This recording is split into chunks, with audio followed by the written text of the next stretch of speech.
नाही तर 4,500 रुपये मिळणार नाहीत.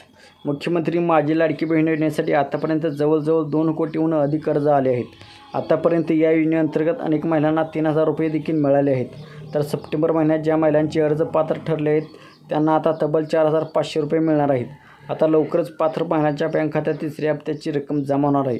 असं असलं तरी ज्या महिलांच्या बँक खात्यात आधार सिडिंग असेल त्यांनाच हे पैसे मिळतील, अन्यथा त्यांना पैसे मिळणार नाही. आता आधार सिडिंग म्हणजे नेमकं काय, ते कसं अपडेट करावं, यानंतर कोणती प्रक्रिया पार पाडावी असे प्रश्न आपल्या मनात येतील. तर त्याची प्रश्नाची उत्तरं आम्ही आपल्याला देणार आहोत.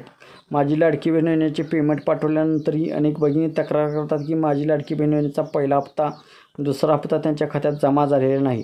तर अशा लाभार्थ्यांना प्रथम त्याचे आधार कार्ड बँकेशी लिंक करावे लागेल आणि DBT इनेबल करणं आवश्यक आहे. आधार सिडिंग आणि DBT स्टेटस नेमकं कसं तपासायचं हे आता आपण पाहूयात.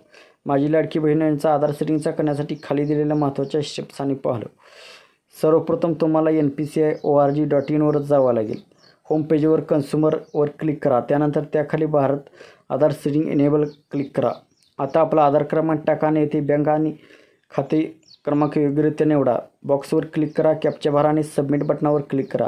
आता तुमची विनंती सबमिट केली जाईल. त्यानंतर तुमचे आधार बँकेतून सिडिंग केले जाईल.